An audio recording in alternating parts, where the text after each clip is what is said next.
Here's a question we need to rethink together.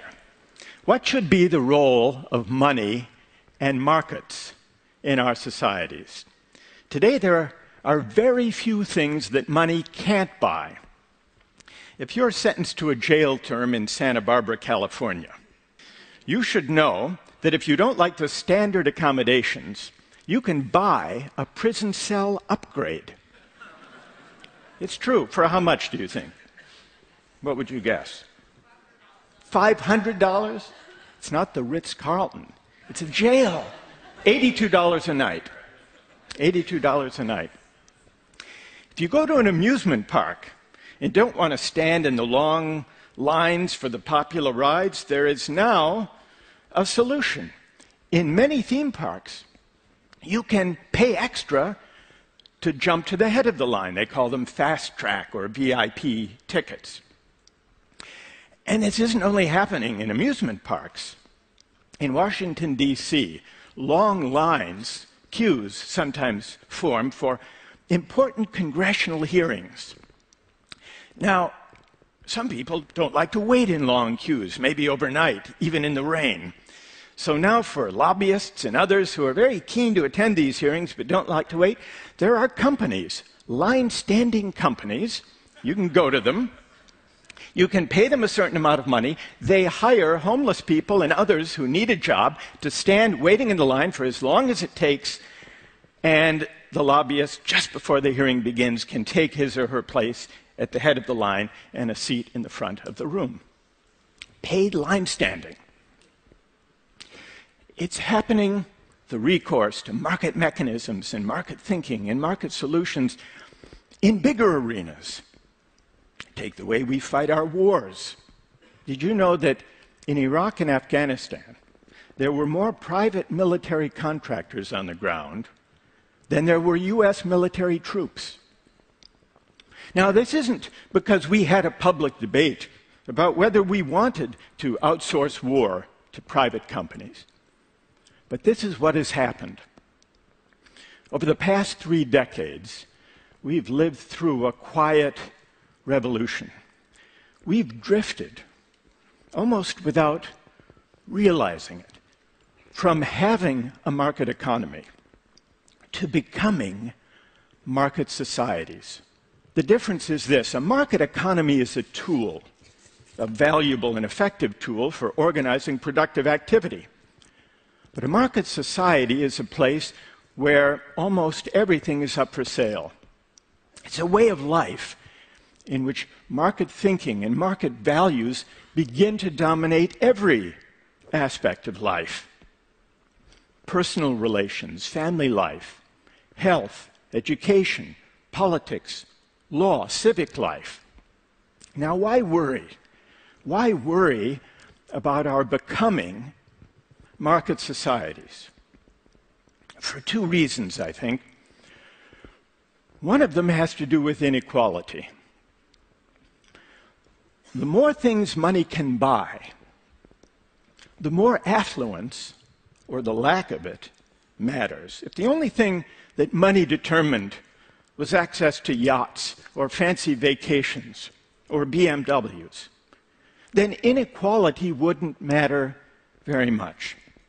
But when money comes increasingly to govern access to the essentials of the good life, decent health care, access to the best education, political voice and influence in campaigns, when money comes to govern all of those things, inequality matters a great deal.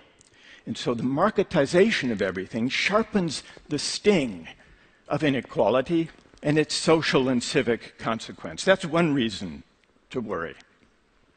There's a second reason, apart from the worry about inequality, and it's this: with some social goods and practices, when market thinking and market values enter, they may change the meaning of those practices and crowd out attitudes and norms worth caring about. I'd like to take an example of a controversial use of a market mechanism, a cash incentive, and see what you think about it.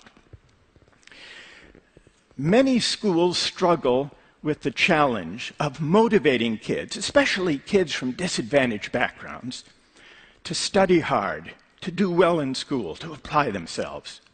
Some economists have proposed a market solution, offer cash incentives to kids for getting good grades or high test scores, or for reading books. They've tried this, actually. They've done some experiments in some major American cities, in New York, in Chicago, in Washington, D.C. They've tried this, offering $50 for an A, $35 for a B.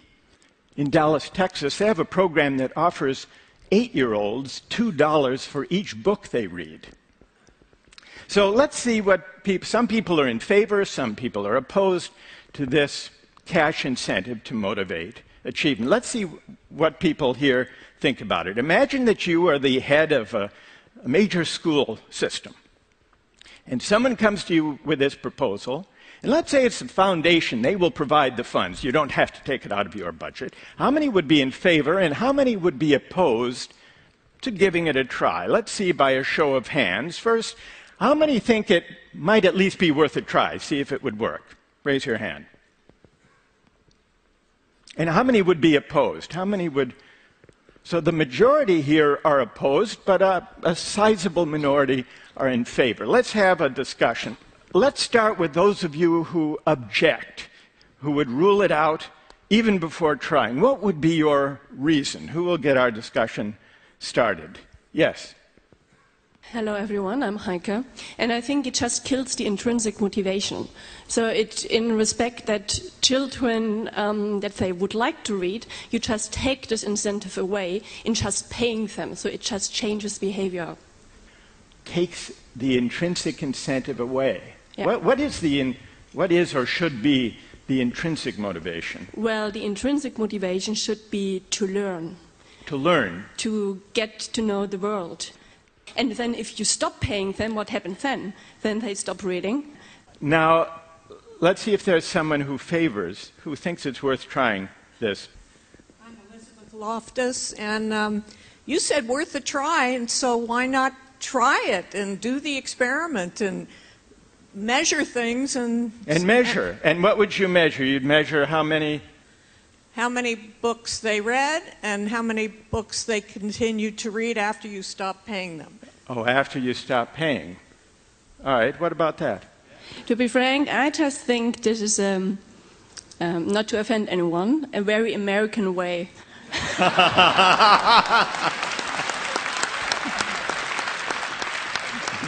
All right, what's emerged from this discussion is the following question. Will the cash incentive drive out or corrupt or crowd out the higher motivation, the intrinsic lesson that we hope to convey, which is to learn, to love, to learn, and to read for their own sakes? And people disagree about what the effect will be, but that seems to be the question, that somehow a market mechanism or a cash incentive teaches the wrong lesson. And if it does, what will become of these children later? I should tell you what's happened with these experiments. The Cash for Good Grades has had very mixed results. For the most part, has not resulted in higher grades. The $2 for each book did lead those kids to read more books. It also led them to read shorter books. But the real question is, what will become of these kids later? Will they have learned that reading is a chore, a form of piecework to be done for pay? That's the worry. Or may it lead them to read, maybe for the wrong reason initially, but then lead them to fall in love with reading for its own sake? Now, what even this brief debate brings out is something that many economists overlook. Economists often assume that markets are inert, that they do not touch or taint the goods they exchange.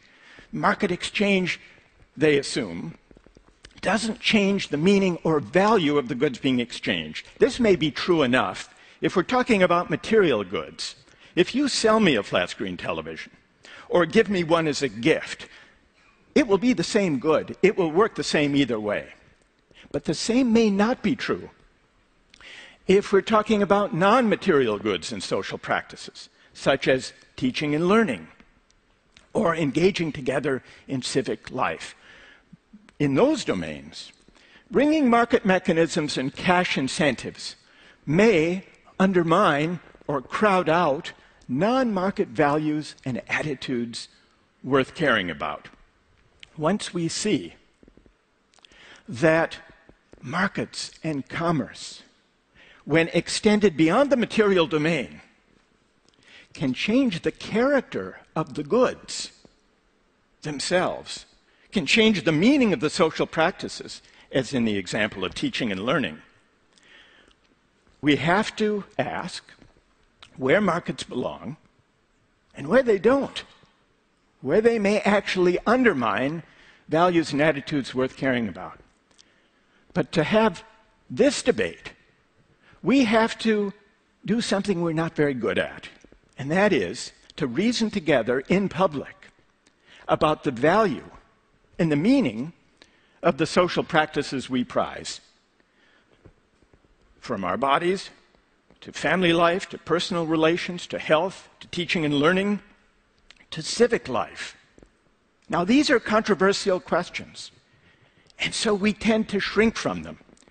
In fact, during the past 3 decades, when market reasoning and market thinking have gathered force and gained prestige, our public discourse during this time has become hollowed out, empty of larger moral meaning. For fear of disagreement, we shrink from these questions.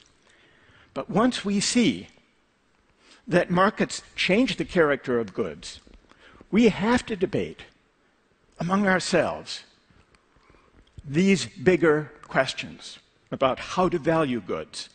One of the most corrosive effects of putting a price on everything is on commonality, the sense that we are all in it together. Against the background of rising inequality, marketizing every aspect of life leads to a condition where those who are affluent and those who are of modest means increasingly live separate lives. We live and work and shop and play in different places. Our children go to different schools. This isn't good for democracy, nor is it a satisfying way to live, even for those of us who can afford to buy our way to the head of the line. Here's why. Democracy does not require perfect equality. But what it does require is that citizens share in a common life. What matters is that people of different social backgrounds, different walks of life, encounter one another, bump up against one another in the ordinary course of life. Because this is what teaches us to negotiate and to abide our differences. And this is how we come to care for the common good. And so in the end, the question of markets is not mainly an economic question. It's really a question of how we want to live together. Do we want a society where everything is up for sale? Or are there certain moral and civic goods that markets do not honor and money cannot buy? Thank you very much. Thank you.